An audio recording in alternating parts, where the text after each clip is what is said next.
You're watching CHCO-TV's Gavel to Gavel coverage of the September 23rd, 2024 regular council meeting for the town of St. Andrews. I'm Vicki Hogarth. And I'm Florence Mitchell.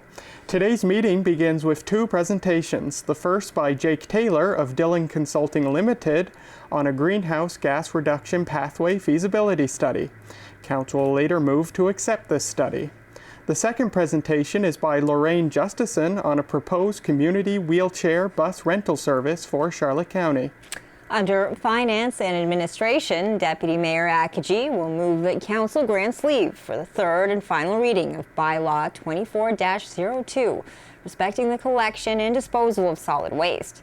The Deputy Mayor will also move that Council approves a $500 community assistance grant to support Truth and Reconciliation Day, taking place Monday, September 30th at the Point.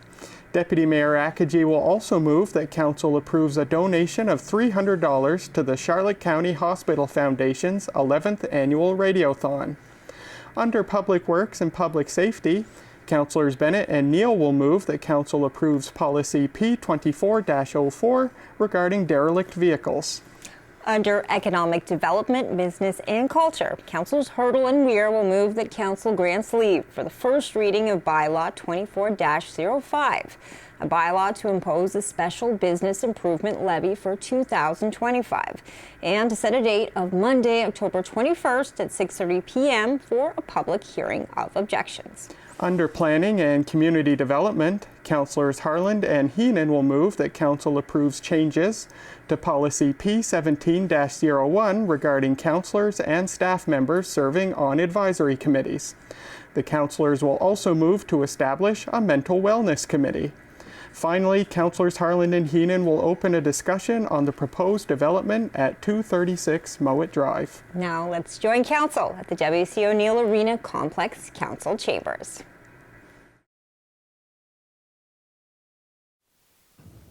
All right, everybody, welcome to the regular council meeting. Here we are for the town of St. Andrews on Monday, September 23rd. Summer has flown by. This is happening live at the W.C. O'Neill Arena Complex in the council chambers, and also going to be streamed through Zoom and Facebook. If anyone has any questions pertaining to tonight's agenda, please email pnopper@townofstandrews.ca, and we'll be sure to address those questions at the end of the meeting. All right, let's jump right into the recording of attendance. I note that two councillors are not here, Councillor Hurdle and Councillor Gumashel. I do see that Councillor Neal was with us virtually. I don't know if there's just the view right now. He's still there. Okay, perfect. And Councillor Blanchard as well. So we do have quorum. I'll be looking. Yep, Councillor Gumashel has joined us. So we'll just pretend I didn't say that. Thank you. Let's see the smile, big dentist smile. Sorry, late. No. That was last week. Okay. So I do want to recognize that we're in the unceded traditional territory of the Beskoto-Mogadi people. I'll be looking for a mover for the agenda for this evening. Can I have someone move to approve the agenda? I have Councillor Bennett, seconded by Councillor Heenan.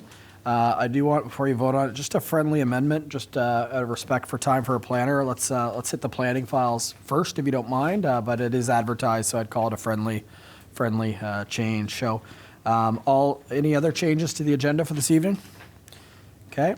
All in favor of approving the agenda, please signify by saying aye. Aye. Any opposed? That is everybody. The agenda has been approved. Disclosure of conflict of interest, any this evening? I do have one. Thank you, Deputy Mayor. I will be declaring a conflict to the bylaw 24-02, which is the first one under Finance Administration. So I'll look for Deputy Mayor to lead at that particular time. And Deputy Mayor, I see you raised your hand as well for one. Conflict with number 2 in my portfolio, Reconciliation Day of Work for St. Andrews, the community assistance grant for that. Thank you, and we'll do a high five when you go by and I come back in then. So, all right, anyone else? All right, before we get into the presentations for this evening, I did want to put a statement out to the public for immediate release.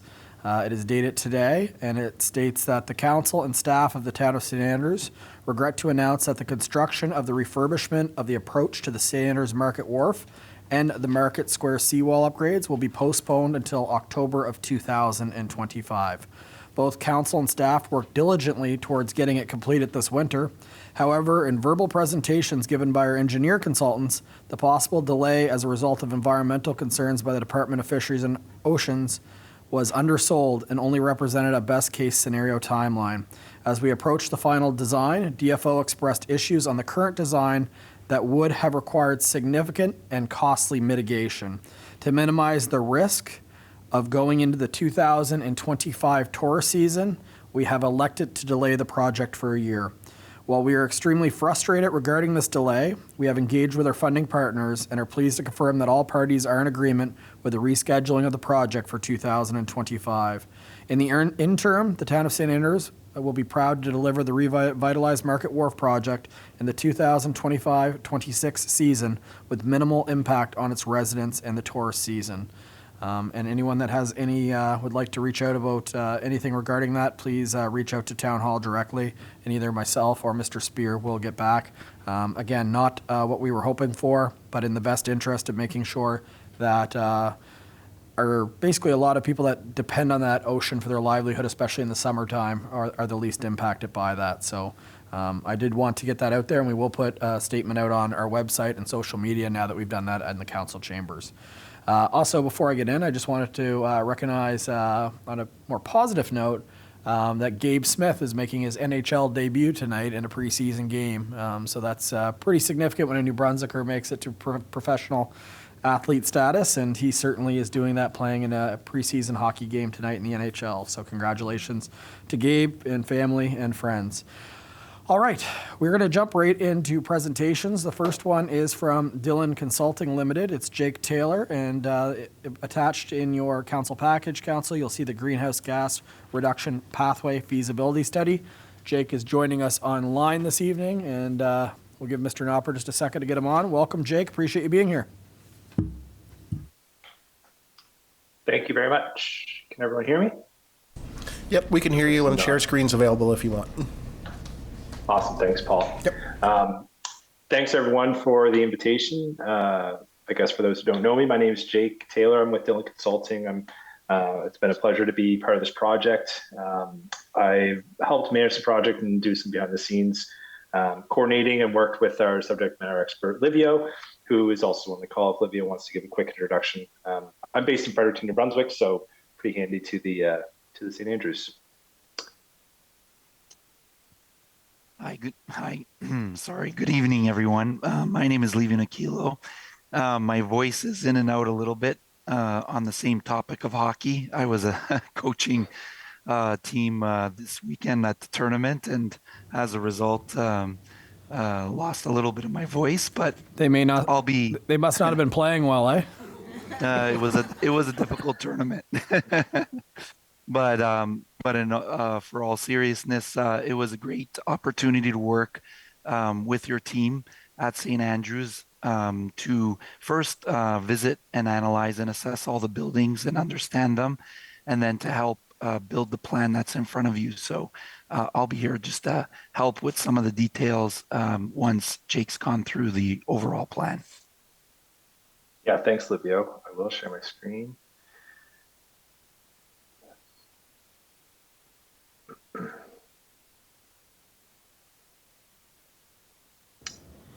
Okay, so this is just a quick summary of the outline of the study that we completed. I'll just go through. Here's an agenda. I know we only have 10 minutes, probably 9 minutes or 8 minutes now, Paul, so feel free to cut me off whenever we're overdue for time. We'll give a quick overview of the facilities that we looked at, the study and the summary of what we did, and then closing remarks. I know Paul mentioned that you should all have maybe a simplified version or a copy of some of the front end report that we submitted for your review. If you have any questions, I think there's some time at the end where we can address them, and we'll do our best to get those sorted out. This study was done in alignment with the Federation of Canadian Municipalities study or funding opportunity, as you may or may not know, and it's outlined in 7 steps, which you can see on the screen here. We did this starting in March with the draft report, it says final report, but a draft report pretty much submitted last week. Draft final, you can call it. Site investigations were done in March at all the facilities.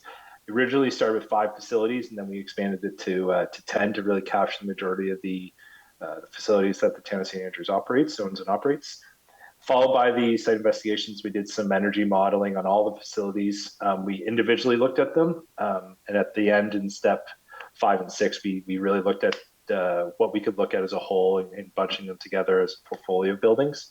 After we did the modeling, we kind of presented our summary and findings with Councillor Paul and Chris Spear, the CAO, Chris Spear.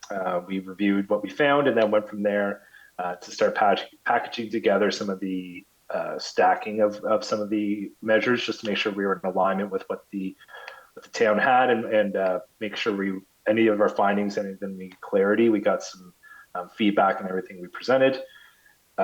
We went through and in July and over the month of August as well, we did this reduction scenario and package analysis of all the facilities based on energy conservation measures, renewable measures, water conservation measures, and stack them to achieve the outline of pathways set forth by the FCM funding requirements.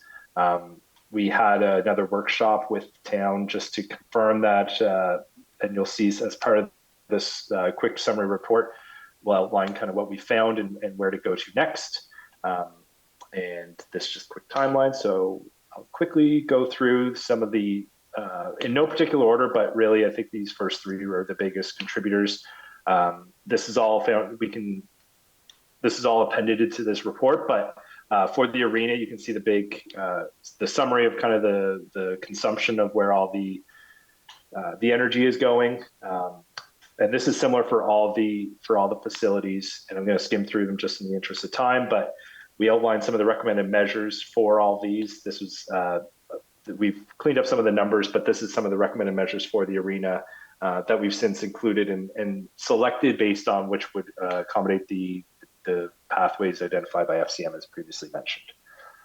The wastewater treatment plant was one that we found, and Levio can speak on a few, and I'll just skim through all of them as we go, because I want to capture some of the bigger ticket items that we found that really can, if addressed, will contribute to the town's overall goals and needs. Water treatment plant was assessed, library, town hall, public works garage. Again, all this information will be and is available in the appendices of your the report in front of you. The fire hall, again, we looked at not only how it was the energy was consumed, but recommended conservation measures, water conservation measures, as previously noted.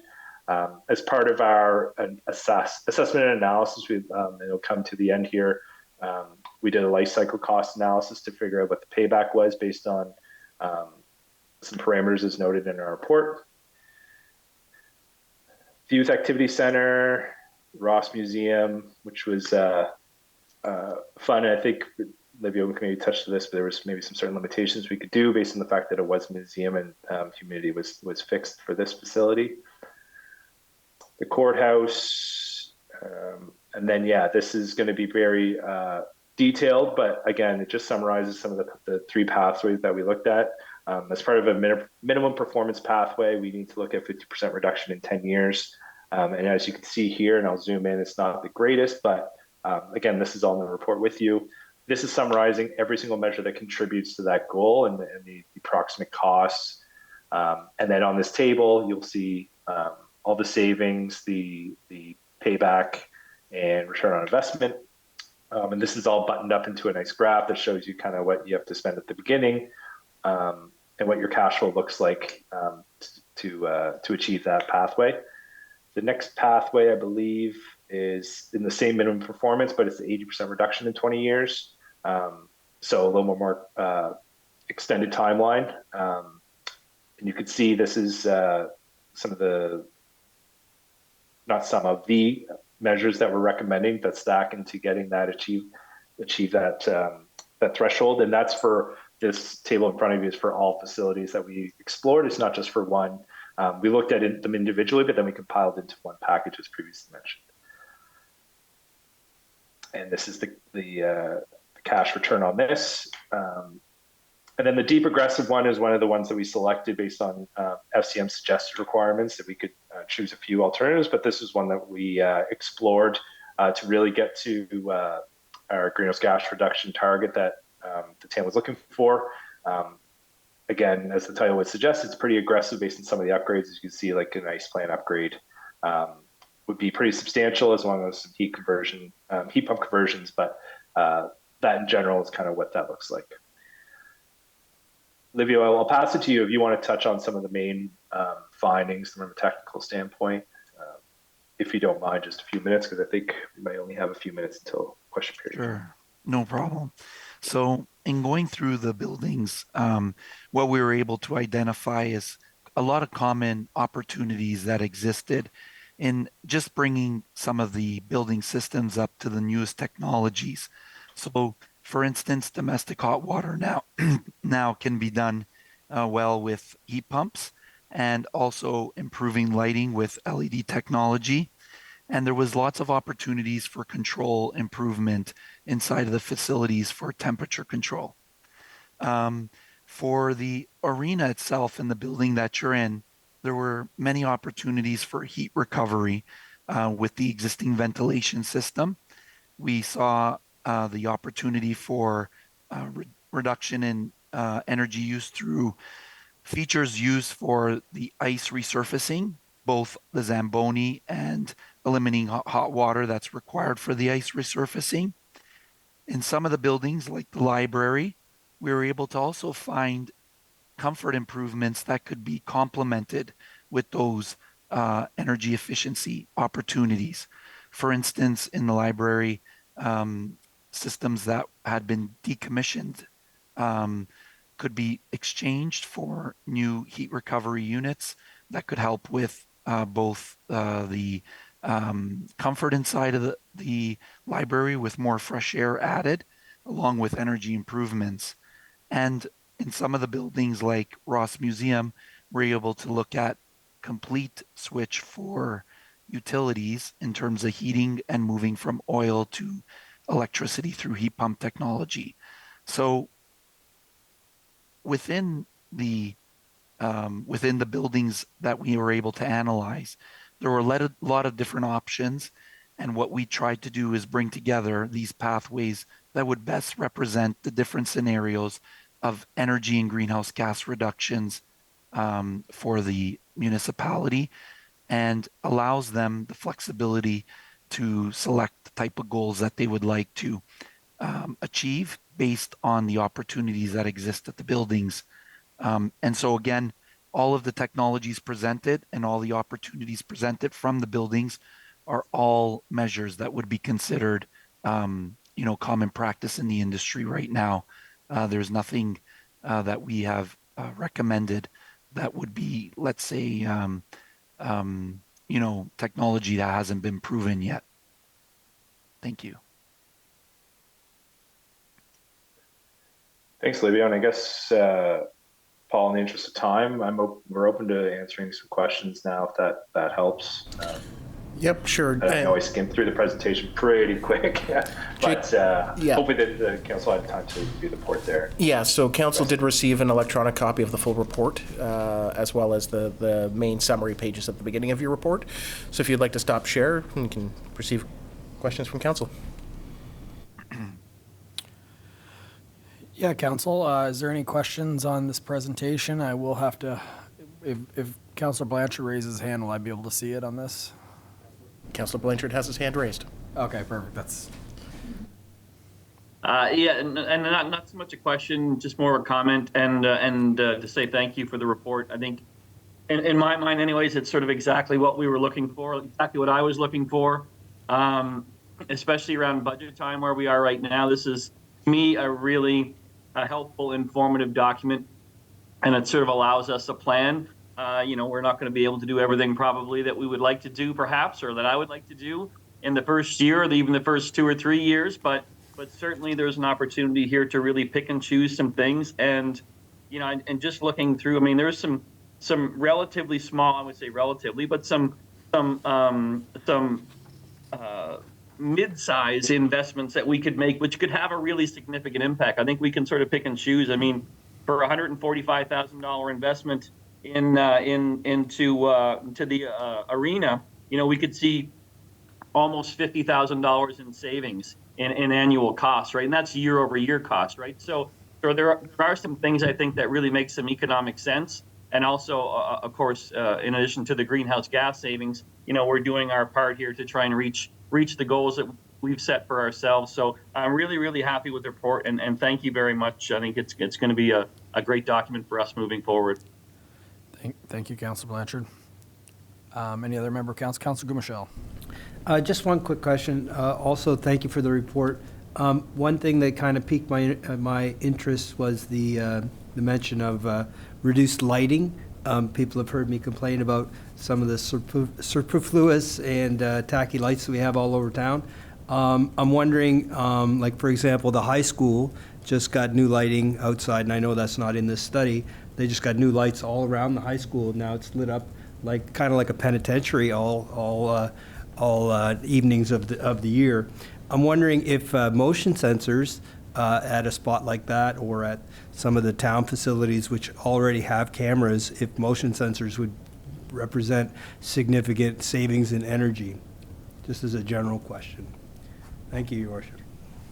Thank you. So, yeah, in general, once you've moved to LED technology, a lot of the opportunities for energy savings through controls of lighting get mitigated significantly. LED lighting already consumes, relatively a small amount of electricity.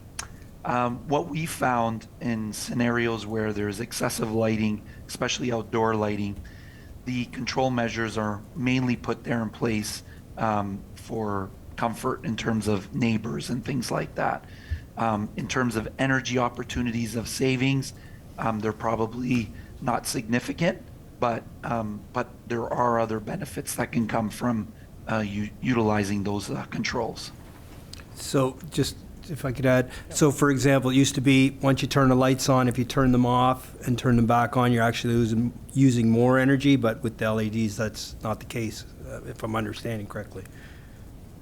Oh, so you mean the action of turning on and off the lights, that peak energy used? Like in the arena back in the day when they would turn the lights on and turn them off, I think it took more power than just leaving them on, was my understanding. Oh, no, that's not the same scenario.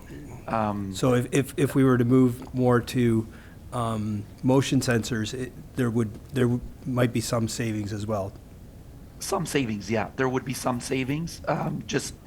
Given the technology with LED, we find that those savings are lessened than what were previously expected from using those types of control systems. Thank you for answering my question. Yep. The deer love the high school too, so there'll be the deer just circle that high school all night. Councillor Harland. Thank you, Mayor Henderson. So this question actually is for Mr. Spear. So I'm assuming Terry Acton, our asset manager, would he have received a copy of this report? Yes, he had a review before when the final draft. Okay.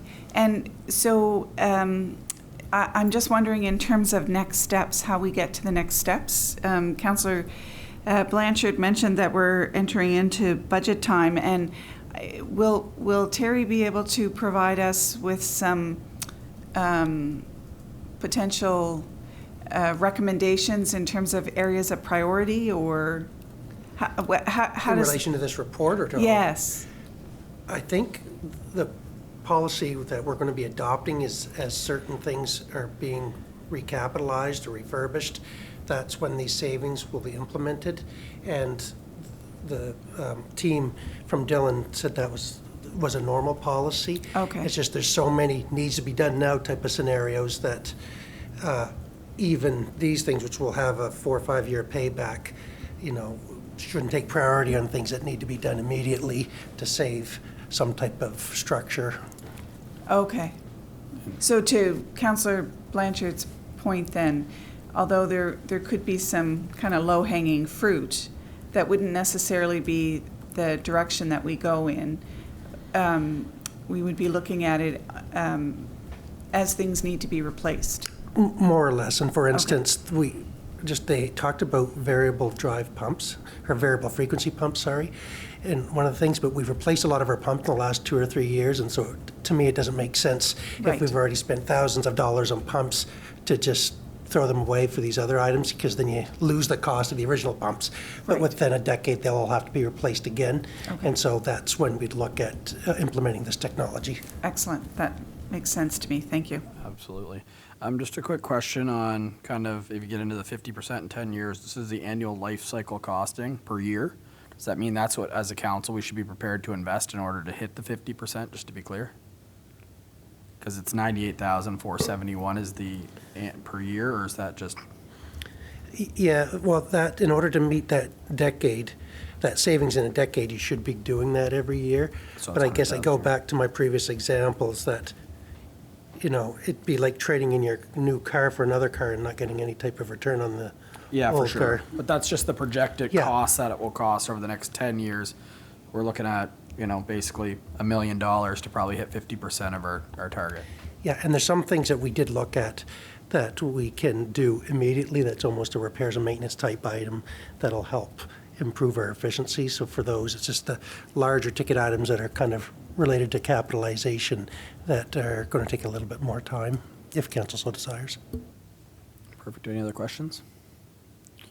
All right, I will say this document is very good. When we make a statement to reduce our emissions, it's a feels-good statement until you actually have a plan, and now council has a plan with staff on how to get there. So thank you very much for attending the meeting and having it. I was worried this one was going to go over. She did a very, very good job. So thank you, and stop screaming at those kids, eh? Thanks a lot. Big Thanks. arena. It Thanks was a lot. Big arena, yeah. Mine will be gone in a week. All right. Okay. Council, let's move to the next presentation. Pleased to have Lorraine Justison here. She's doing a presentation on a proposed community wheelchair bus rental service in Charlotte County. So, welcome. Good day. I'm probably hearing about it. I'm loud enough. I'm trying to get I want all the support. That's what I'm looking for. I'm not looking for money. I'm looking for all the support from the council and the mayor and all the communities for a community wheelchair accessible bus. That's for everybody. That's for the disabled, the people in wheelchairs, seniors, people that live in rural areas that would like to get out and socialize. That's what it's for. And it's for school teams if they want to use the bus to go play soccer or anything. And sometimes there's children that goes to school that's in a wheelchair. Would love to go and watch their friends play. This is what it's being for. And I'm not prejudiced. I've already got a bus driver. I've got a graduate, 2 licensed mechanics. So I'm going ahead. So, and they already know Raymond, and I've been talking to Raymond Funk. He's behind me. And so yeah, I've already got the name of the bus. So, I haven't got the bus, but I will have the bus by the time next year gets here. There will be a bus. Did you say you have a name? Yes, I have a name. What is the name of the bus? We're running late. Uh-oh. That's not a good sign. Yeah, but we're trying to do this. We need it. There's nothing here. And I changed the name from Charlotte County to the regional, because it's from Musquash right through to Campobello Island. And that includes all of it. So I'm not leaving anybody out. So I've been to all the mayors, and I've got one more to go to next Monday over in Campobello, and they all agree with me. We do need this. So if there's any suggestions, or if you guys got questions, go ahead and ask me, and I will answer the best of my knowledge.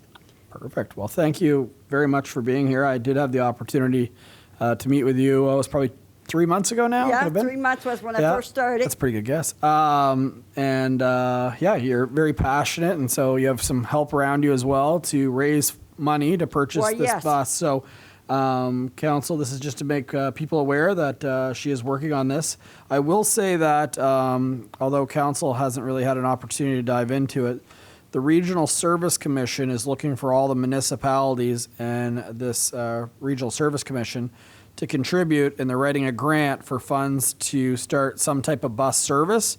and Raymond Funk would be involved with that. So I guess really for council, we definitely would love to see more transportation solutions in this region.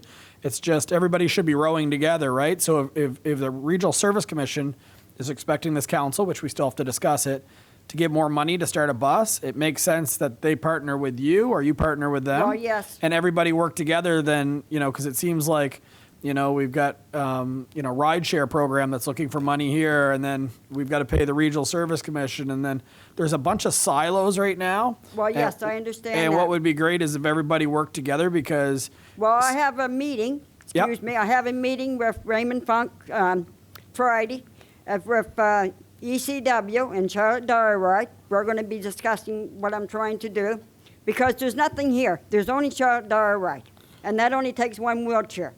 This way here, there's more people that can go. This is for groups of people. So yeah, this is what I'm trying to do. I don't want it one-on-one at all. I want it so, and I even called Mad Canada to help them for friggin' parties where people drinks and stuff. The bus would be used for a designated driver. Yep. That's fantastic. And that would be the second thing is Dial-A-Ride. They do have one that's successful, but I know that it's not enough for the needs that they have. So they already have operations in place. They have ways in which it's dispatched, because that's the other thing. It's not just getting the bus, it's how do you operate it.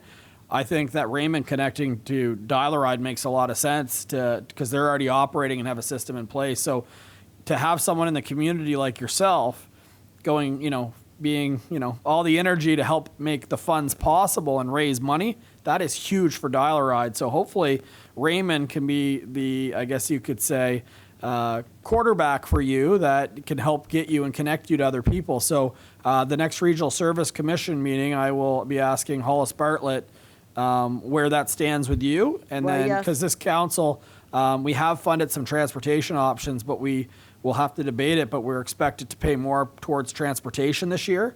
And if we are, it makes sense for either Dial-A-Ride or the Regional Service Commission to work with you. And Oh, that yes. way it's a reality. So that's fantastic. You've talked to them. Council, do you have any questions? I kind of said, Councillor Harlan. Thank you, Lorraine, for coming forward. You're clearly passionate and energized about this issue, and it's wonderful to see community members take on a cause like this. So I really thank you for that. In your report, you did indicate that you were conducting a comprehensive needs assessment. Well, yes, I'm going to check for all communities, see who all needs the bus. Okay, so that hasn't been done yet. No, that's Okay. part of it for the meeting for the 27th with Okay. Raymond. And Okay. I'm off of going to the schools and asking them Okay. for so I can have a survey, and then I get everything done. Then I'm going in front of all the mayors. Okay. That means all of them. And I will argue with them all. Like John Craig said, he'd better not argue with me because it won't do him any good. But anyway. I bet you can take John Craig. I second the motion to argue with John Craig.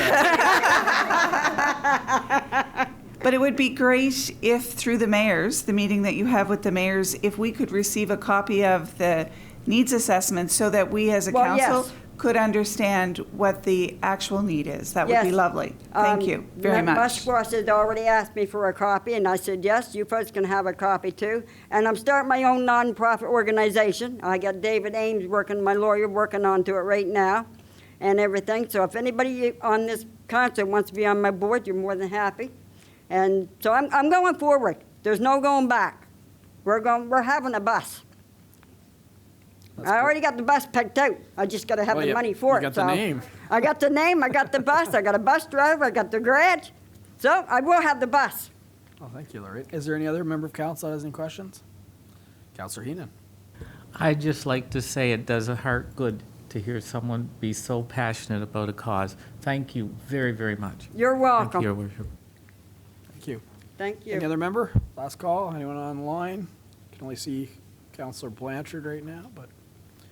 All right. Well, thank you for being here. So we'll follow up, and I will go talk to Hollis Bartlett to make sure that the town of St. Andrews thinks that if you're out there trying to make something possible, that you are another person in the portfolio that can help improve transportation, because it is a major gap Yes. in this region, as we know. So thank you for taking your leadership and drawing awareness to this cause. And as you can see from councils, we fully support increasing the transportation options in this region. So thank you Yes. for being here. Thank you. And I've been doing fundraisings and everything, having suppers and everything. And we've already got a bank account started with some money in there to go towards the bus. Perfect. So this is what we're doing. We will have the bus. Well, thank you for being here. Thank you. Take care. Safe travels home. All right, council. So we already did the approvals of the previous meeting. So I am going to jump ahead to communications, and I wanted to share that dyslexia is a specific learning disability which neurological in origin. People with dyslexia struggle to read and spell. They have a hard time processing the sounds of letters to make them into words. And just for public awareness, it affects 15 to 20% of the population in some way, and it is hereditary. That means 1 in 5 people have it. And if you go to Town Hall, you will notice that there are a school of fish that Deputy Mayor Akji picked up at the last Regional Service Commission. The turquoise fish that is at Town Hall is for October 8th, which is International Dyslexia Day. The red one is for Market Red and Read October Dyslexia Campaign. The gold is for a little goldfish waiting to shine. And this year, they in October have added a green fish to the story, and green is for hope. So if anyone sees those at Town Hall, that's what it's about. And again, October 8th is International Dyslexia Day. All right, moving right ahead. No, they're not. That's a good question. They're wooden fish. Thank you. I don't know, the mic was on. The question is, are they alive? So if not, we have not been feeding them. All right, so let's go right now to the introduction, consideration, and passing of bylaws and motions. I will put a picture of the fish on social media, so you'll see it. I took one today. We are going to start with planning, as we discussed, so we will jump right ahead. And if we don't mind starting with number 3, which is the discussion on Harbour Town Builders, terms and conditions for the proposed development at 236 Mowat Drive, which is on page 74. All right, Mr. Spear, do you want me to pass it over to you, or is this going to go to the planners? Start with the planners. I guess you can start with the planners. Okay. And I can't see, is it Xander or Xander. Alex? Xander's on. Welcome back, Xander. Good to see Thank you. you, Your Good to see you. I don't have a presentation at this point. We've just sort of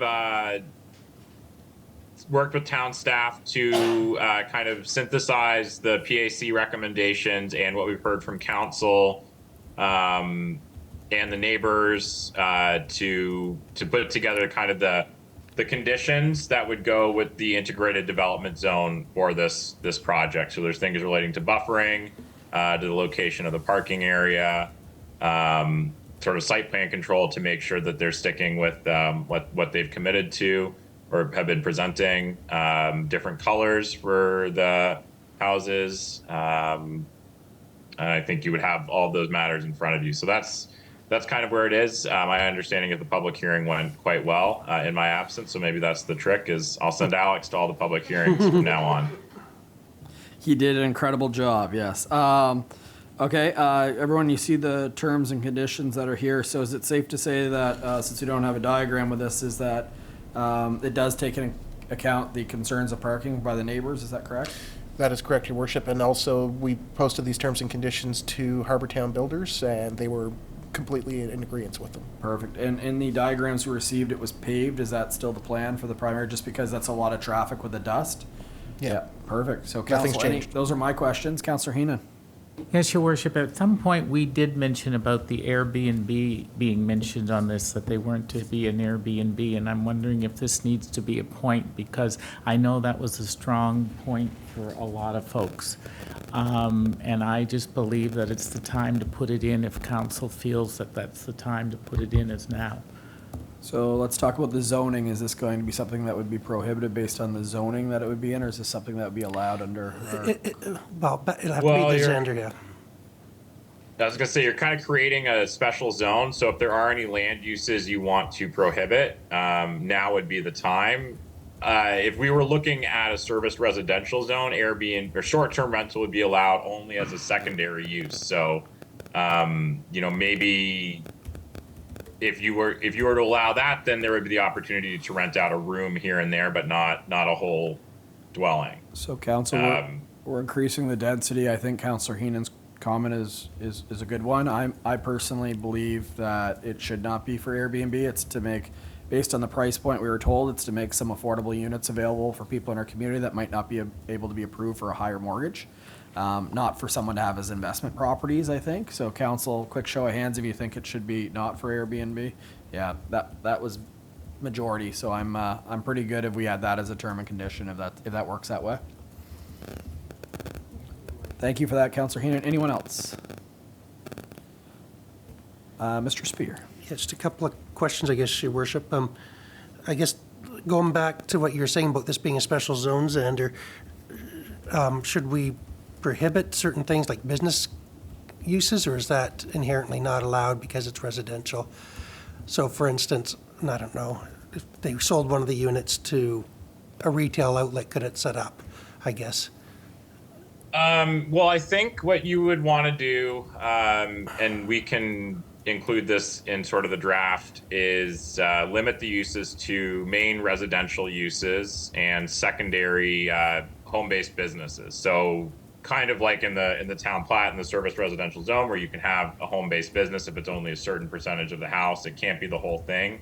It does allow a little bit of wealth creation for people who are living there. Home-based businesses are a really good economic tool for folks. So my personal recommendation would not to be completely to prohibit anything commercial, but to keep it in line with the service residential zone. So we could take those uses minus the short-term rental and just port them over.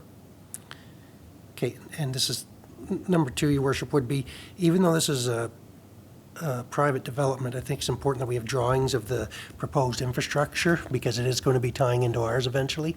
So it's appropriate that town approves that just to make sure it's not going to negatively impact the downstream neighbors, so to speak.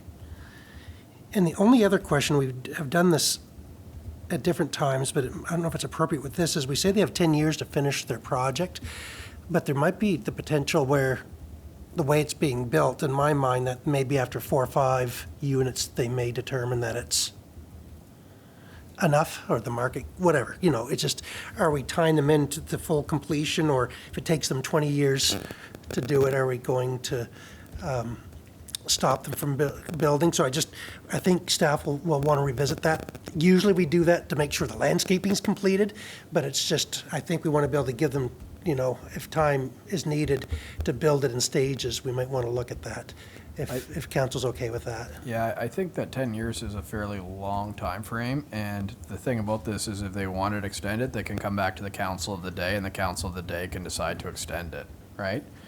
Like that, just 10 years is a long time for a project, and just because it's part of the agreement doesn't mean the council of the day wouldn't consider extending it. That's just the way I look at it. I'm not comfortable doing a 20-year agreement or something like that. That's all 10's on the high side for me, but over to you, council. Yeah. Your Worship, I find we're giving out too many 10-year timelines. I think 10 years is a long time to drag something on, and especially if you consider that interrupts the neighbors for 10 years. Like, it's really not fair to have construction going on for a 10-year time frame. I just think 10 years is way above the level. If we put it at 7 or 8 years, then they can come back to council. But 10 years is a long time. It's just my fault. Thank you.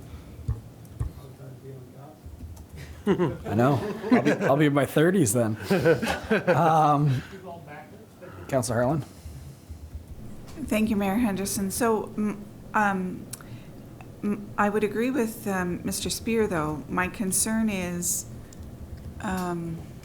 this particular market. So these are for sale homes. Price point, they're trying to keep them as affordable as possible, but realistically the price point is going to be $400,000, $500,000. What I worry about is what if our market is a bit saturated at that point, or they're running into some roadblocks in terms of selling them?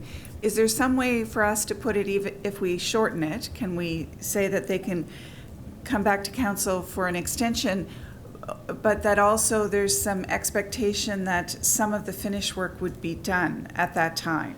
So, you know, if they build 5 or 6 and they need to pause, or they've run at the end of the timeline allotted, can we say you can extend but do some completion so it doesn't seem like a work site for 10 years or 8 years or whatever we decide? Is that possible? Councillor Ware, sorry, do you want to answer that first, or is yours pertaining to that, or is it a different point? I can come to you. Okay. Yeah, so my concern is you do 20 years, a developer can go, and not saying they would do it, they could go work on something for 10 years and come back to it. Like, the neighbors around it should know what's happening. So let's look at Compass Housing. There was an agreement made, and they came back to us, and then we adjusted it. I think that you just make the agreement in a reasonable time frame, just like we have with everybody else, and then if they won't need an extension, they can come back and ask for an extension. It's not a be-all, end-all, but it's just something to keep them motivated to keep the project moving ahead, because they probably have competing jobs as well, just like all the contractors do, right? So, you know, that would be my concern of doing it too long, is it falls up and down. But to your point, if it's not selling well in our community and they're still looking to increase and it's an approved project, I would dare say the council today would be okay as long as they were continuing to push it forward, right? So, Mr. Spear? Okay. Councillor Ware? Yeah, I guess my comment is none of us can predict economic conditions over 10 years. We'd be lucky if we could do it over 6 months in today's world. And any company putting up a number of units, I don't think we can tell them they've got to put up 10 units. It's unethical. It's I don't know what the word is. You just can't force somebody to do something because that's their plan. They want to do it. Certainly, it's going to cost them $300,000 a unit, and we can't go to a company, a private enterprise, and say, look, you've got to spend this money. You know, they're just not going to do it. And I don't think any court in the land would back us up if we tried to force them to do it. So we have to be cognizant that these are economic decisions that's being made on I would like to think an annual basis, but I think some of them are now being made on every 4 or 5 months. People are looking at their projects and determining if they're still viable and feasible.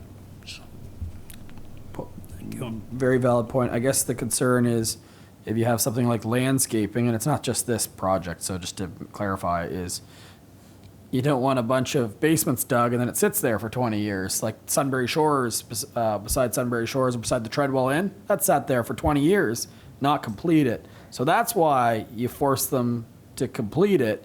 So it's not that. So I'm fine if it's 20 years, as long as within a certain reasonable period of time for those neighbors that there's landscaping done and that they're not looking at a construction site for 15 to 20 years, right? That's the reason you do it right there. Mr. Spear. Yeah, I was going to follow up saying the same thing. It has nothing to do with this project. No, it's just in general. Yeah.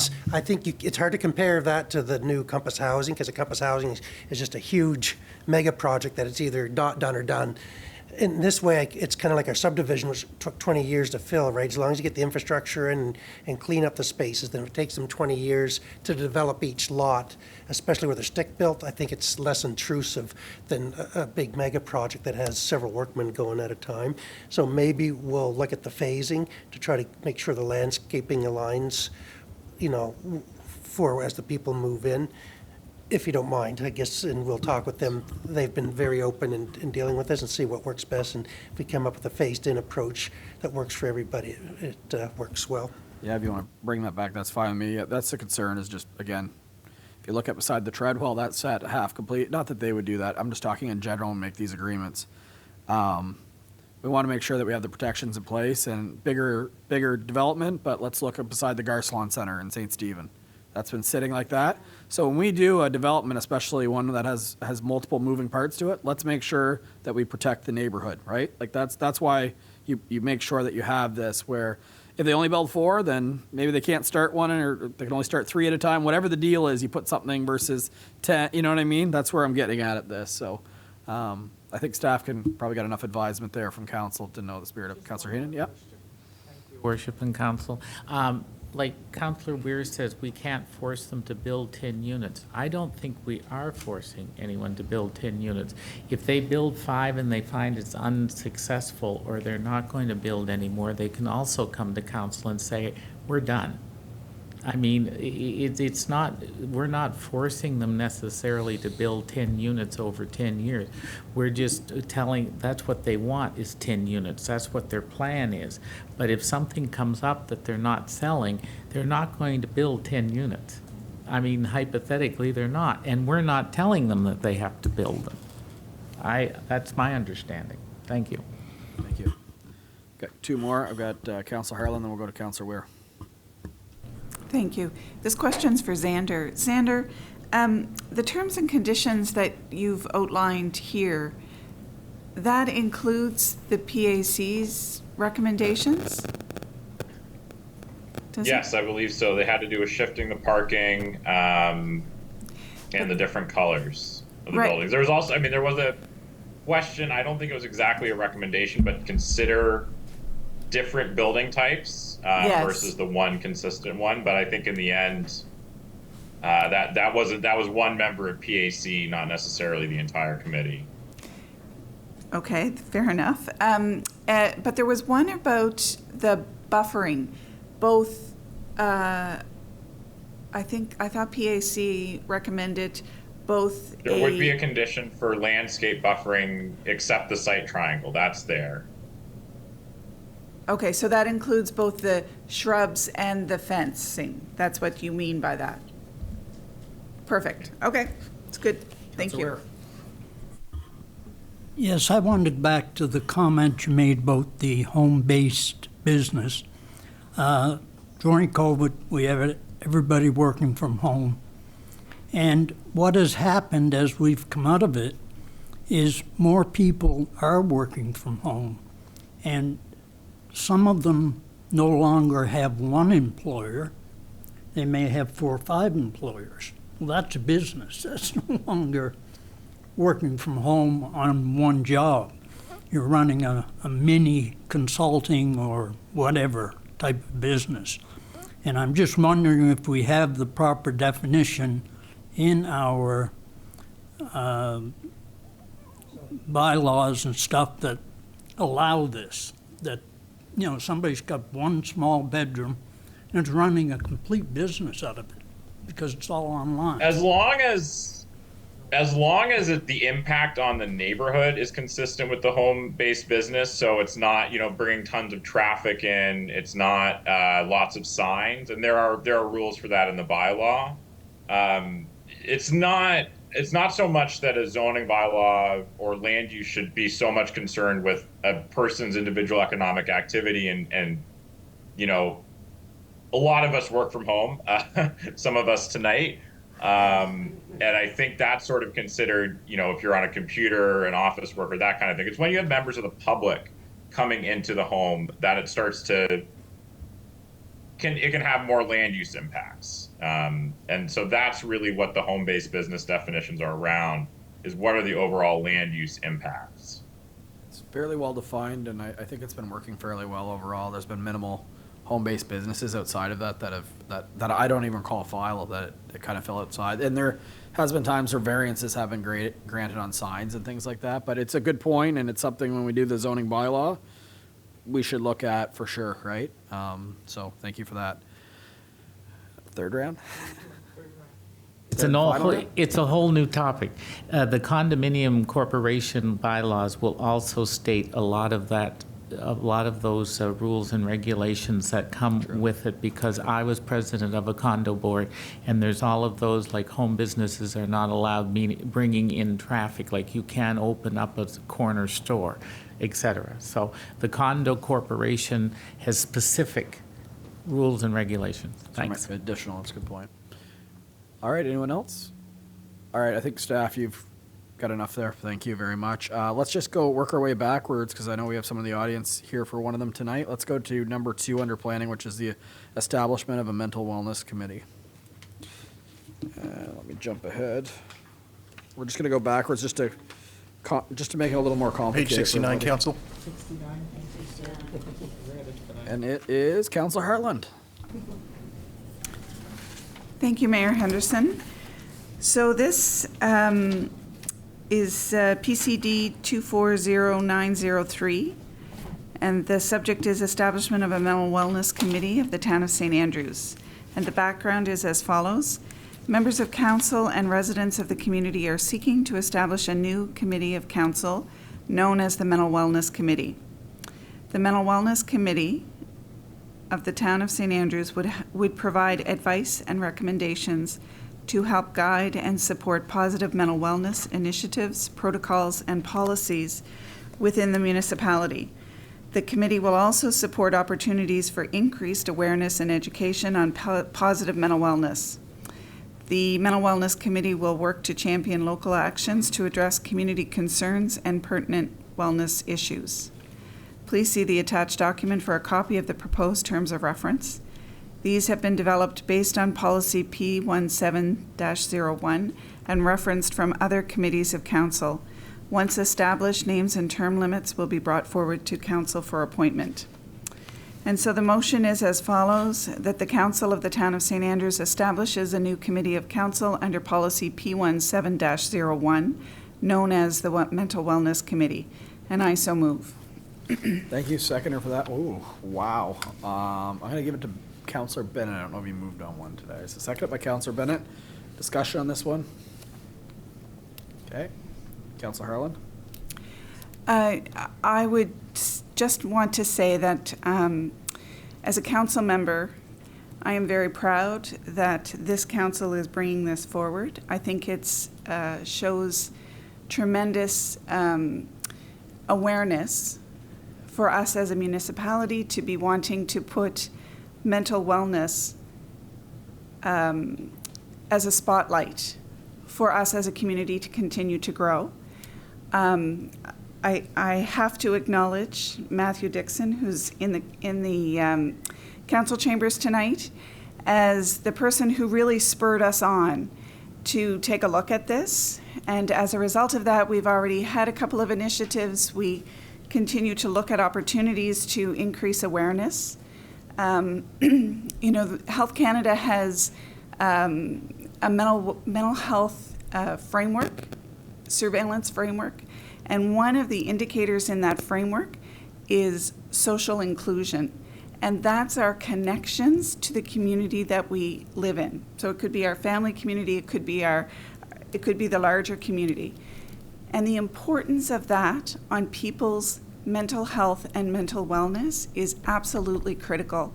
And I am so pleased to see us as a municipality move this forward as a way of us continuing to focus and grow and become the most inclusive, supportive community we can be. Thanks.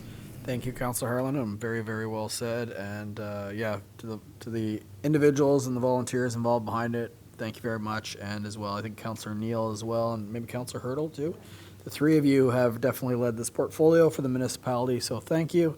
And not to get into things that we're not particularly happy about or proud of the community. We have lost a few people over the last few years in this community, and it's good to see local leadership make it a bigger priority. So thank you for all you do to advocate for that.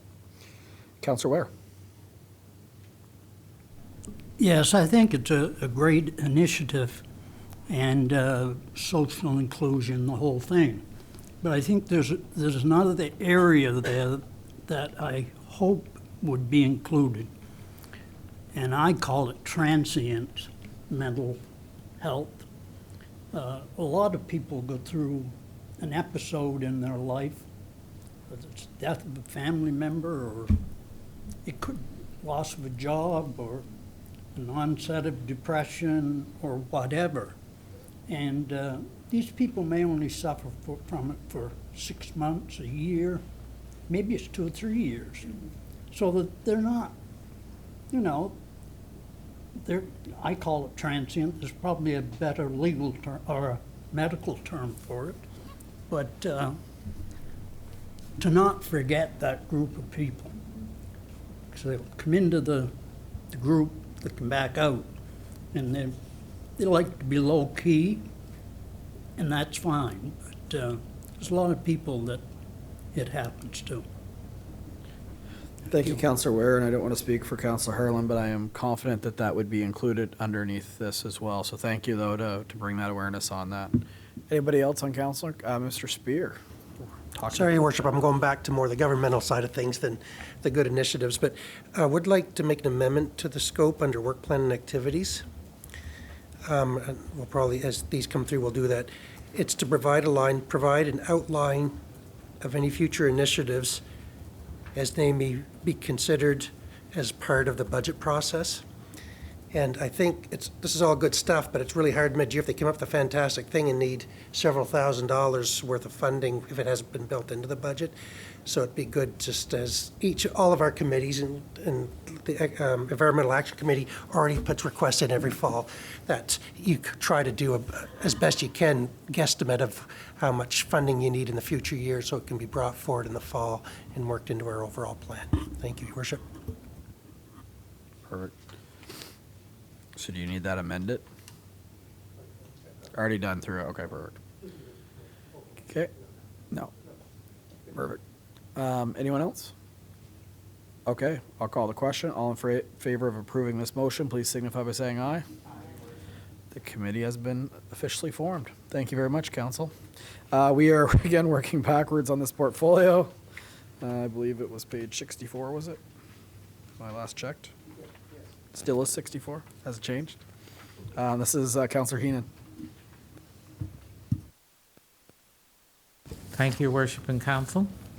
PCD 240902, update to policy 17-01, policy on advisory committees. Policy 1701, policy on advisory committees, was established in 2017.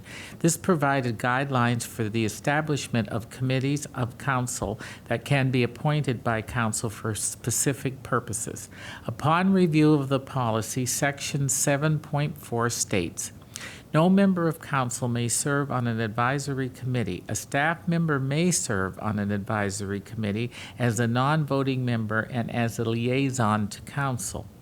With councilors wanting to participate on committees, it is advisable that council updates policy P17-01. It is recommended section 7.4 be updated to read, council members may serve on an advisory committee. There is a maximum allowance of 3 councilors to serve on an advisory committee to ensure quorum of council is established. A staff member may serve on an advisory committee as a non-voting member and as a liaison to council. And the action and motion is that the Council of the Town of St. Andrews approves the changes to Section 7.4 of Policy 17-01, Policy on Advisory Committees, to read the following. Quote, council members may serve on an advisory committee. There is a maximum allowance of 3 councilors to serve on an advisory committee to ensure no quorum of council is established. A staff member may serve on an advisory committee as a non-voting member and as a liaison to council. I so move this, Your Worship. Thank you very much. Seconder. Got Councillor Gumashall. Discussion. It's important to note quorum would require 5 councilors, Yes. though, but I think Yes. 3 is still more than enough on the committee. Oh, yeah. Through your worship, in the event council reduces the number of council members. You're looking way ahead. Good for you. Perfect. Just like the conflict of interest thing being on my desk earlier. You're on it today. All right, Council, any other comments on this one? It makes a lot of sense. You don't need the same people at this table being the exact same people at the other table, really what it comes down to. All right, all in favor of approving this, please signify by saying aye. Aye. That is everybody. That has been carried. We will jump back to Finance and Administration. Deputy Mayor Akaji, and I will recuse myself for the first one.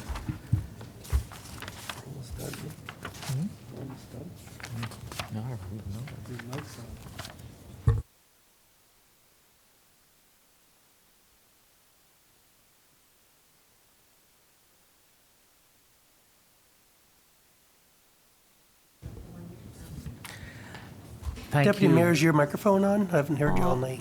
Thank It you, is Worship. now. Thank you, Worship. I think it is. Oh. Councillor Harlan's doing the first one, and you're doing the second one when I depart. So, Councillor Harlan.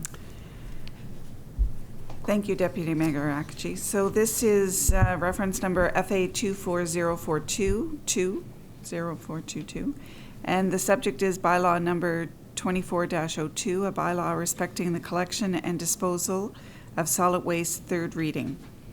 Staff have developed a new version of the solid waste bylaw for council consideration. This bylaw focuses on waste collection and recycling. It also addresses large developments, i.e. apartments with 10 or more units. Please see the attached document for more details. The bylaw process was as follows. First reading on April 17th, 2024. Second reading June 3rd, 2024. And third and final reading today. Staff have made additions and changes to the bylaw. Changes to the bylaw include Section 2.3, move from 3 to 10 or more apartments. Section 2.9, move from 4 to 10 or more units. Section 2.20.1.4, addition of, for those in Bayside and Shamcook, any solid waste container with a closable lid with a height, thank you, no more than 90 centimeters or 3 feet, kept off the road easement and kept in a neat and tidy condition. Section 6.4.2, addition of, for residents serviced by collection bins, waste must be fully put inside, allowing the top to close, as to minimize the animal infestation. If council is satisfied with the bylaw changes, council can move to the third and final reading. The motion is as follows, that the Council of the Town of St. Andrews grants leave for the third and final reading to bylaw number 24-02, a bylaw respecting the collection and disposal of solid waste in the Town of St. Andrews, and I so move. Thank you, Councillor Harlan. Could I have a seconder, please? Councillor Heenan. Councillor, is there any more discussion on this? Councillor Bennett. Thank you, Deputy Mayor Akaji. If I could just ask staff to clarify here about the 90 centimeter height restrictions. I'm assuming what you're referring to here is a fixed bin that never leaves the roadside. Is that what we're referring to? Yes, Councillor, that's what we were thinking, although I guess I should have measured a normal garbage can, but at the time I was thinking that for the collectors, if it gets too high, it makes it hard on those that have to swing their arms over and try to pull them out. So 3 feet seemed to be about a reasonable height, but it maybe could be a little bit higher. So the bins that we get, like the blue bin, and I have a gray bin very similar that I put my garbage in at the house, they're just a tad under 4 foot. So by making this policy at 90 centimeters, it would prevent me from using one of those bins, including our blue bins on our roadside. So I would suggest that we change the 90 centimeters to maybe 120 centimeters. Surely. And I wanted to make the same comment, and I am a little bit vertically challenged, so I know what it's like to put it in. I don't have to take it out, thank God. But those bins are obviously a lot more than 3 feet. Deputy Mayor. Sorry, Councillor Bennett. Thank you, and I appreciate that, Councillor Weir. Thank you. Also, when I look in, I'm not seeing that section 2.3, 2.9, or 2.20.1.4 is in our new, is listed here. So they're omitted from.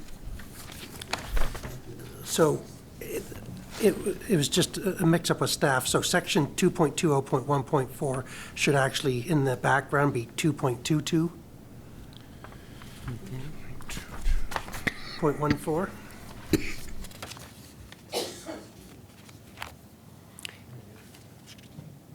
And 6.4.2 is correct. It's on page 17 of 74 of the thing.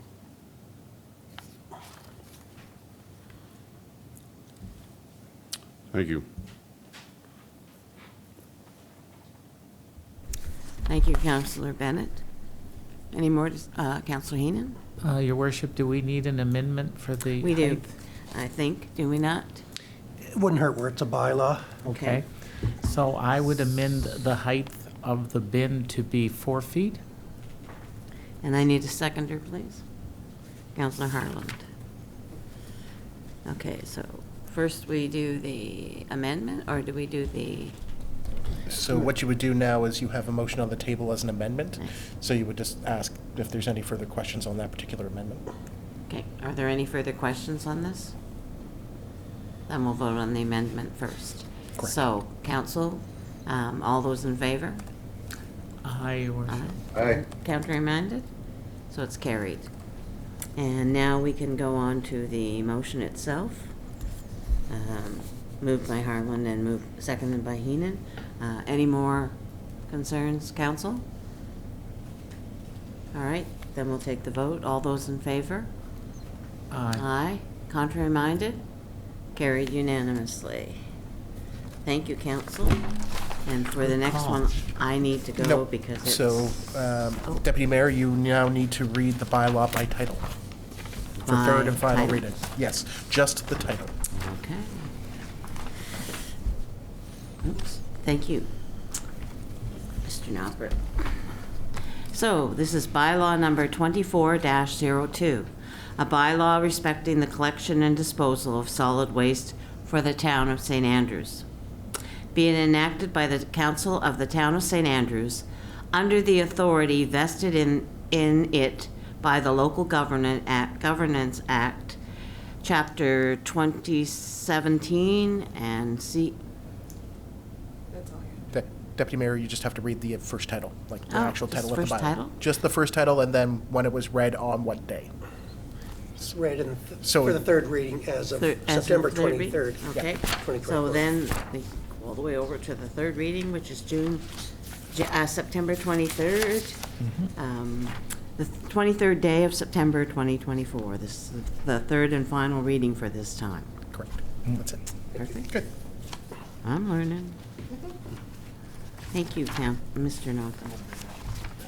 All right, now this is where I exit and the mayor comes back because I need to be excused for the grant request for Truth and Reconciliation, which is September 30th today. This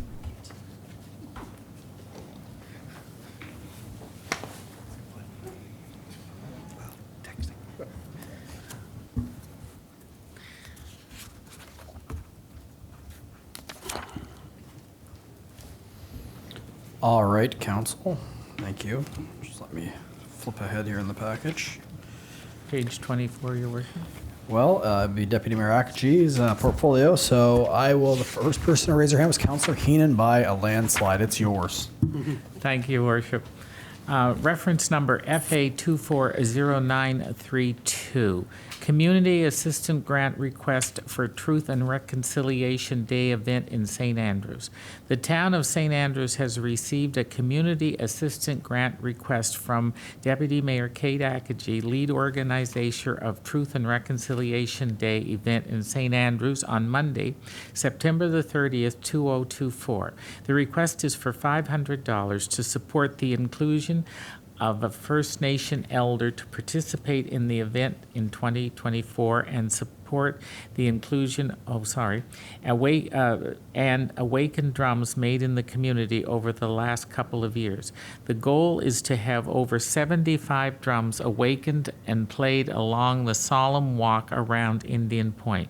Currently, for FYI, the town has $2,600 remaining in the Community Assistant Grant Fund for 2024. And the motion, your worship, is that the Council of the Town of St. Andrews approves the $500 Community Assistant Grant to support Truth and Reconciliation Day event on Monday, September the 30th, 2024 at Indian Point. I so move. Thank you, seconder. I've got Councillor Goodmichelle. Discussion? All in favor of this motion, please signify by saying aye. That is everybody. That has been carried. We'll let Deputy Mayor return.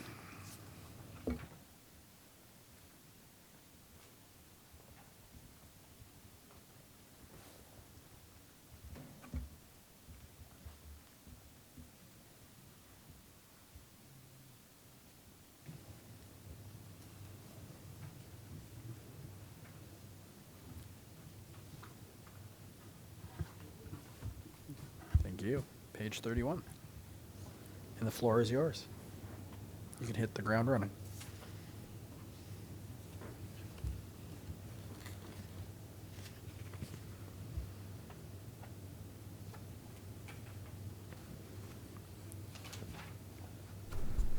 Thank you, Your Worship.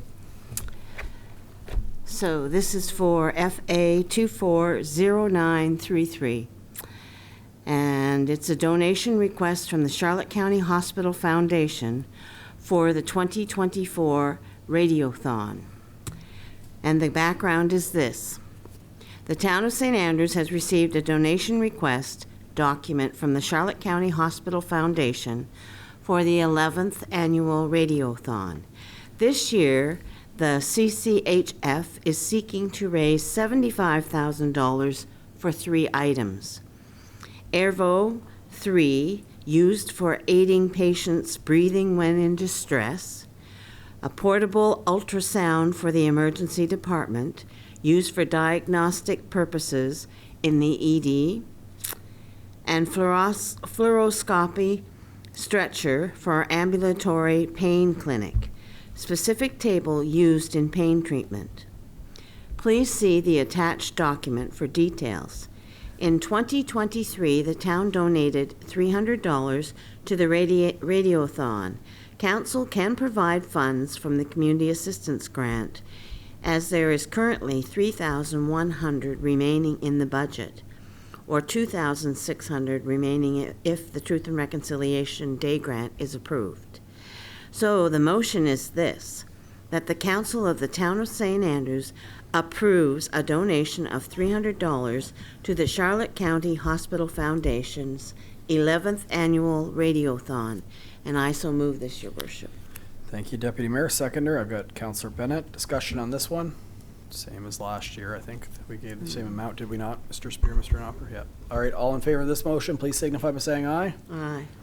That is carried. Great to see, and I know other municipalities across the area also contribute to that. And as well, at that time, I just want to highlight all the funds raised from the Dragon Boat Festival this past weekend went to both the St. John Hospital as well as the Charlotte County Hospital Foundation. I think 28,000 is what I heard. So good, Wow, good to see. fantastic. And again, I don't know how that's split up, but good to see so much support to both of our local hospitals. Councillor Ware. Yes, I had a couple comments. Number one, there is a community supper tomorrow night at the Bayside Community Hall to raise money for the hospital. And I did take in the Dragon Boat Festival. Everyone had a lot of fun. I didn't think the teams got enough recognition for raising money. Some of the teams did an exceptional job. And, some teams didn't do quite so well, but I think there should have been more recognition of the top 3 fundraisers. After all, that's the prime purpose of the event, and it just seemed to be downplayed completely.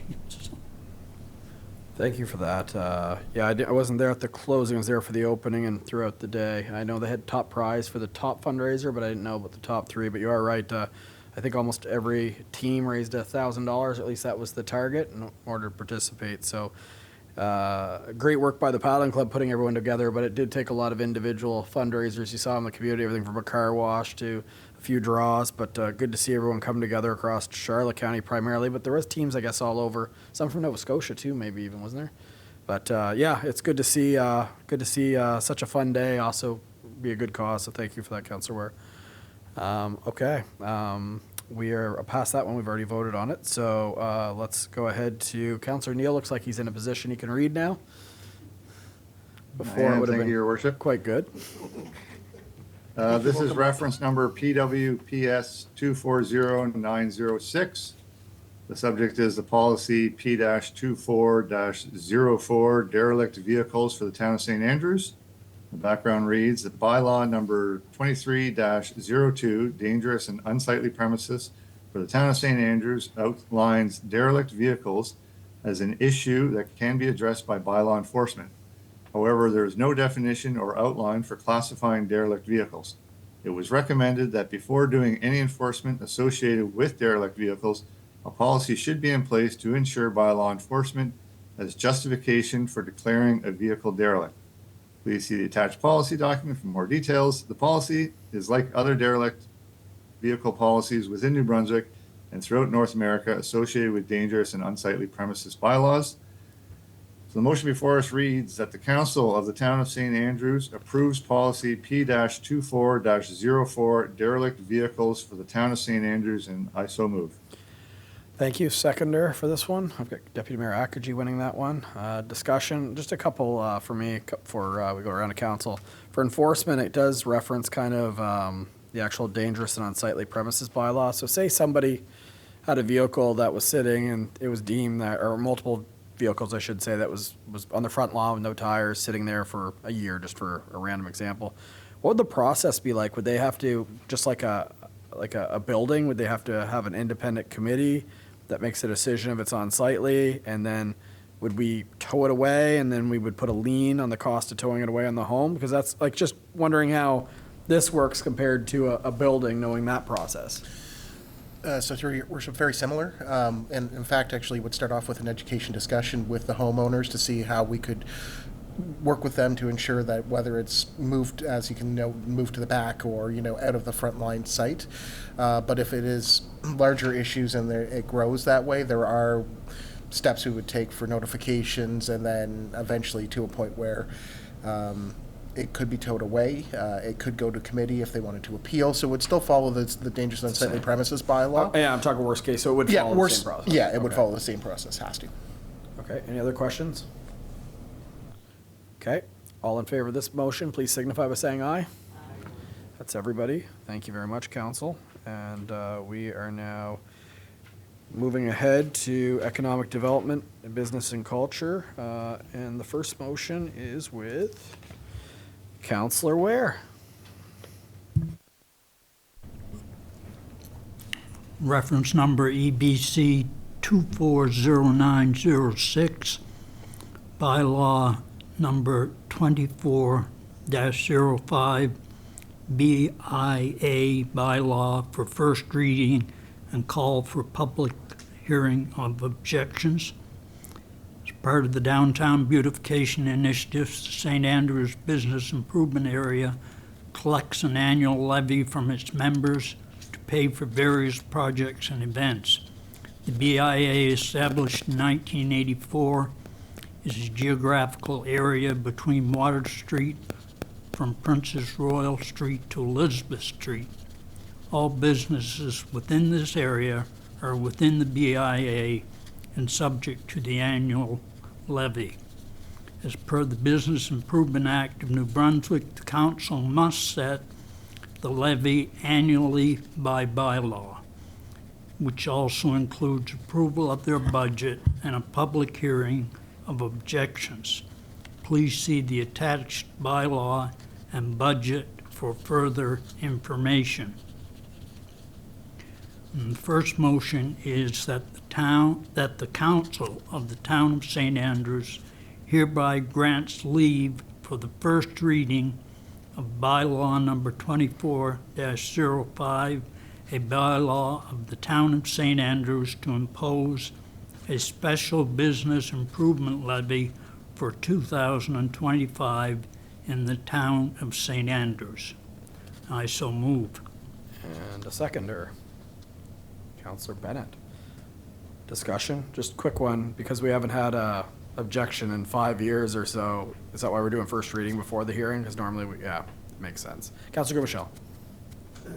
Thank you, Worship. I'm just curious, what if we extended the BIA area beyond Princess Royal and Elizabeth, and to include more of the downtown where there's more businesses popping up, or even if it was to include the whole town? How might that affect this bylaw? Question for staff. So it's two separate bylaws. You have to actually have a bylaw to establish the BIA area. And I can't remember when, but sometime in the last 3 or 4 years, we actually asked the BIA if they wanted to expand it, and they didn't think at the time they did.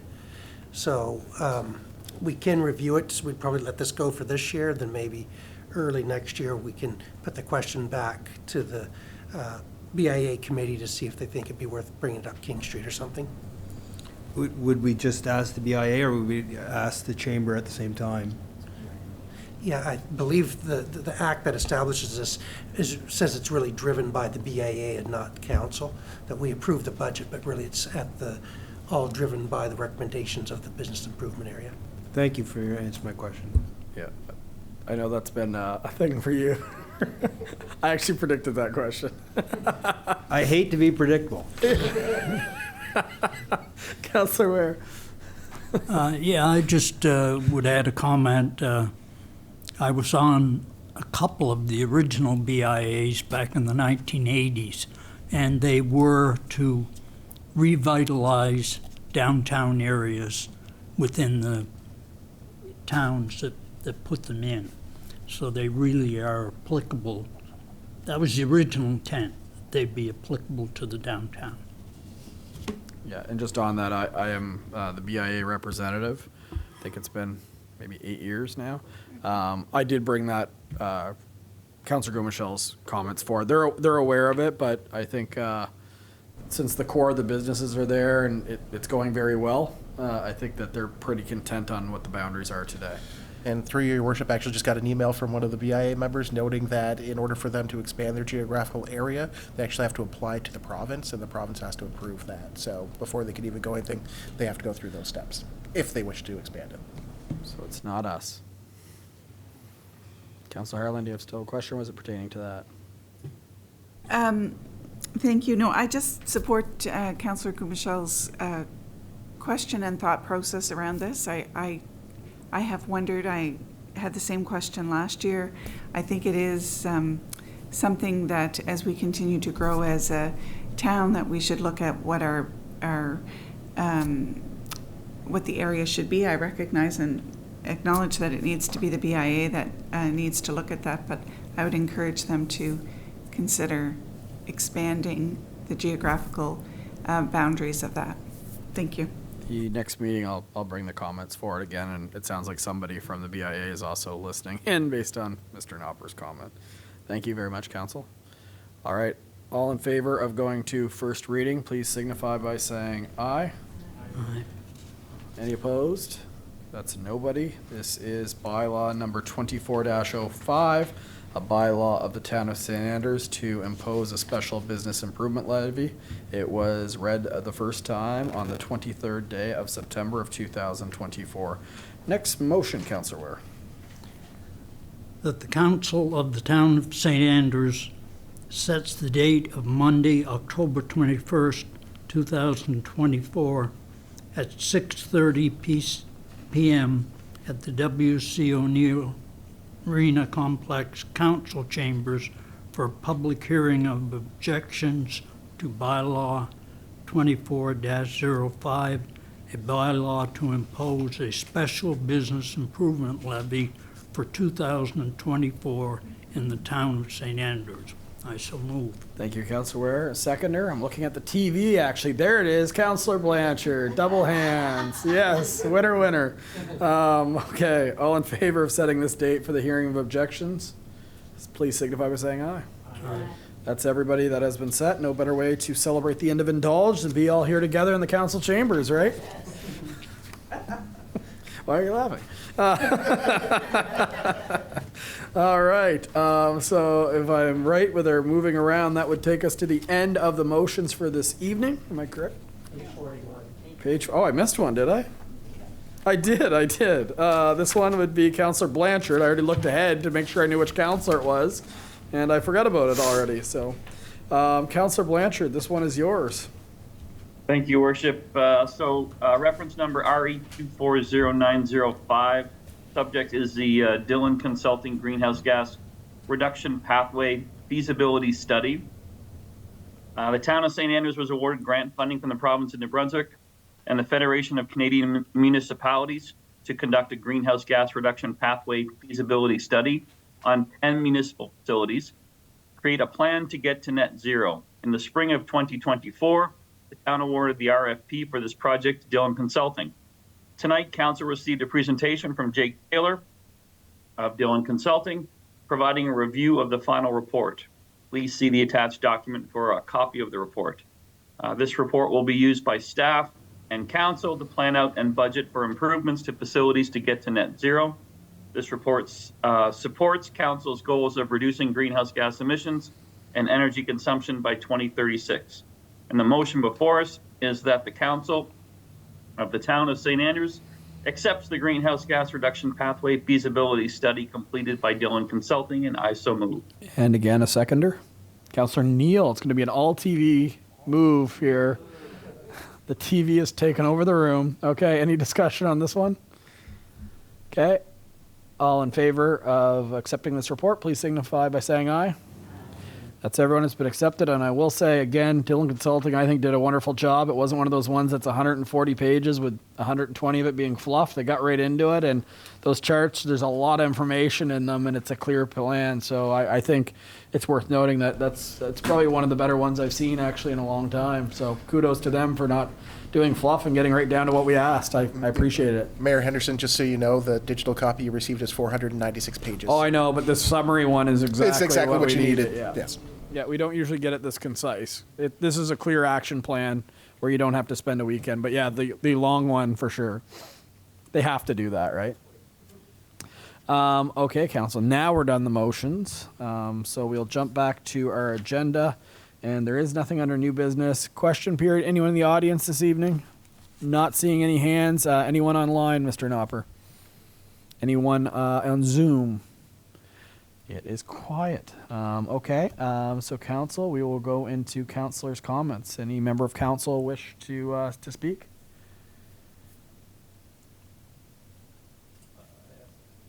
I was waiting out of respect for Deputy Mayor after, right? Yeah, Councillor Gumichel. Thank you, Your Worship. Not to be predictable, but took a run along the highway there yesterday. And I'm not going to complain about the deplorable state of the 127. But one thing that I did notice is that the signs, the election signs, have gone up like on either side of the Ghost Road. So right there under the blinking light for safety, that it's a dangerous place. We have all of the election signs, and then again at the other end of the Ghost Road is a place where the election signs have gone up. Also a fairly dangerous intersection. Both of those intersections probably would be enhanced safety-wise if they had like a roundabout. Both of those could easily be made safer with roundabouts. And again, here in town, we've got our own spot where all the signs go up. And it also is an intersection just across the street here, which would probably be enhanced in terms of safety by a roundabout. So I just found it kind of remarkable that, you know, the most dangerous intersections around are where the election signs go up. And I thought I'd just point that out as a matter of course when you're talking to our hopeful, MLA hopefuls. Please bring up the state of the roads and those intersections in particular, especially the blinky light one. Thank you, Your Worship. Thank you, Councillor Gumichel. Councillor Ware. Was on the bylaw we passed earlier tonight where we said 4 feet instead of 3. I think Councillor Bennett raised a good point on the permanent structures being 3 feet. The movable one's 4, because a permanent structure 4 feet high will be very difficult to reach in and get a garbage bag off the bottom. And I know I have the bin that you're referring to. I have to tip it down to get a garbage bag out, and so does the garbage collector. They can't reach in and get that. They just pull it over on the side and pull them out. So I think before we put that in stone, we should consider, you know, maybe 3 feet was right for permanent structures. I think this is the one I had a conflict of interest on. Yeah, so over to Deputy Mayor Ackergy, I guess, on this one. If you want to discuss it again, I should probably recuse myself to be consistent. Well, I'm just bringing it up maybe before we set it in stone. Well, it's already gone through third reading, but we'll go and do some measurements, and we can amend if we feel it's got an issue. But thank you. I understand what you're saying. It would probably need unanimous council to bring it back. Is that correct, since it's been within 6 months, just for policy? Yeah, but it's possible. Thank you.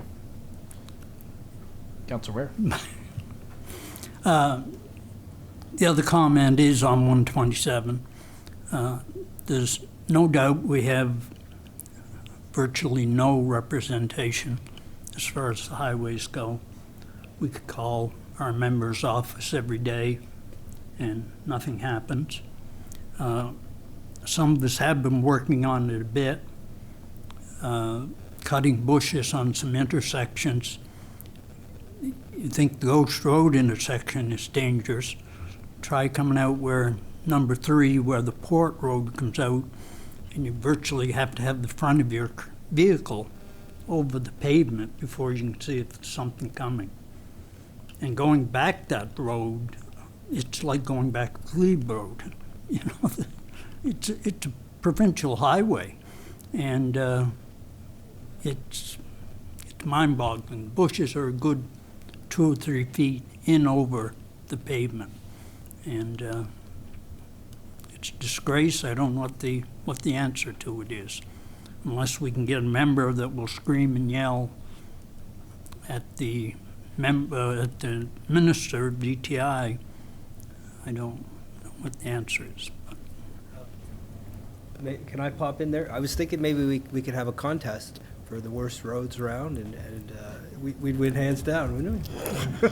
I'll tell you though, straight up, that just being around other mayors is they're all saying the same thing. It's actually a provincial problem. At least in southern New Brunswick, I don't get to spend as much time with northern, but in southern New Brunswick, if you talk to Denny Cogswell or John Craig, they have a list too. The reality is a lot of money's going out, and I question the service level that we're getting back. Right, so. We're not alone, just to be perfectly clear. Part of the problem with taking over the Coastal Link Trail, there was multiple when they were looking at the RSC to do it. One of them is the fact that roads and road shoulders are an important part of it, and multiple mayors said, I'm not comfortable because of the condition of the road shoulders that we have. So frustrating to say the least, and hopefully when this provincial election's behind us, we can sit down with whoever is the successful whether it be the current government or the next government, and see if we can't make this a little bit more transparent. I was a little disappointed the UMNB schedule. I didn't really see anything that would be very relevant to this, because it would have been a good opportunity. A lot of the stuff on housing and things that we've seen before, but a couple of things like policing and this issue, unfortunately, weren't on the schedule. Councillor Ware. I did, through Mr. Spear, submit a motion that they put it on the agenda, and we were a little bit optimistic it might move ahead, but I guess they decided it was not. There's an important. active one, I believe, right now. Is there not already? And there's actually a meeting during the UMNB where they call them zone meetings, so even the councils of this region can still get together, come up with motions to present on Sunday, like kind of a last minute. So it was submitted on your behalf, and but if it didn't make that, we can bring it forward at that point. Regional meeting on the Friday or Saturday? I thought it was on the Saturday afternoon. I think I was just looking. I'll be there. Okay, I'll be there. I'll bring it up at that one, because again, I think there's an active motion though on that one. I'm pretty confident. I think I saw it in the annual report. But yeah, thank you on that. It's a frustrating point for sure, and we do reform, and it's like we did partial reform because that's not part of our it's part of our community, but not part of our community because we have no control and the money is leaving our community. So, anyone else? Deputy Mayor. Thank you, Worship. Welcome to the NBCC students that are here, and thank you, Council, for supporting Truth and Reconciliation Day. It'll be September 30th, and it'll be on Indian Point, and we will start between 6 and 6:30 because we're going to try and get every drum that we made before. So if you made a drum, even if you have a drum that you would like awoken, we will be having Knowledge Keeper and drummer of the grandmother drum, Greg Mansfield, coming that day, and that's what we asked the funding for, is to pay for his expenses to come. He's going to bring the grandmother drum, so bring your drum that you wish to have awoken that day and blessed, because he will do that. And then we will do our same gathering with Judith Moses and myself and others who help out. I'd like to thank Mr. Knopper. He's been, and his wife, or his companion, have been there and helped out by setting up tables and stuff. And No pressure, Mr. Knopper. now, and the sound system will be better this year, I'm told. So I'm looking forward to that day. I'm doing a lot of presentations and whatnot in the area at schools, the Charlotte County Multicultural Association, and to the Volunteer Center in St. George have asked for more information on truth and reconciliation. I found that I was shocked because there were still people who didn't know about truth and reconciliation, and it shocks me because we've been doing this for at least 4 or 5 years. Even through COVID, we had one. So to me, I was shocked to hear nobody knew. They didn't know about residential schools. Mind you, some of them were Americans, and we didn't, in the United States, there weren't residential schools. It was, the 60s scoop. So it's a little different, but the schools in our area we've talked about, and they were amazed that they're so close to us, like Sussex, Vale School, and Shubenacadie in Nova Scotia. But I was shocked that they didn't know much about it, but I certainly changed their visions and exactly what happened. And then we talked about the mass graves. They hadn't even heard about that. So on the 30th, I would ask everybody to wear an orange T-shirt on behalf of Phyllis Webstad, who was a residential school survivor and lost her orange shirt, and then later on it became the telltale sign of our Orange T-shirt Day, which then became Truth and Reconciliation Day. So please come out, please join us for honoring the residential schools, children and the survivors, and for the people that are there. I think you will thoroughly enjoy that day, that evening of being together. That's powerful, and I would ask that you all come out. Thank you very much, Your Honor, for giving me the opportunity to talk about it. Thanks, Council, for all your support, because you do support myself and others in the Indigenous things we try to do. And we are trying to work on getting a workshop again for drums, because I've been asked that there were some people that missed out, and for making rattles, and Greg will come back to do that. Thank you, Your Worship. Well, thank you, and Council. Thank you to you, Deputy Mayor, for organizing that and your leadership on that. It is one of the largest gatherings in the province, I believe, if not the largest. So thank you for all that you do to make that possible for our community to reflect. And always a good reminder to say when you are doing the walk, I know there'll be some drums, but it is supposed to be a walk of silence. I noticed some people, it was a bit better last year, but some people use it as kind of a walk and talk. And, talking is important because usually, it's the topic that it should be, but just a reminder that it is supposed to be a silent walk. But it is great for everyone to participate, and thank you again for all that you do for that. You're welcome. I don't think with 70 drums you're going to be able to. No, I don't think it'll be quite the same, but that's good. That'll be fun. So thank you for that. Okay, Council, I'll be looking for a motion at 8:11 p.m. to go into closed session as per Local Governance Act, Section 68(1)F, which is information concerning legal opinions or advice provided to the local government by its solicitor or privileged communications between solicitor and client in a matter of local government business. I've got Councillor Bennett and I've got Councillor Gumashel, all in favor of going to closed. Thank you very much. Thank you for all for watching tonight, and we'll give a moment for technology to end.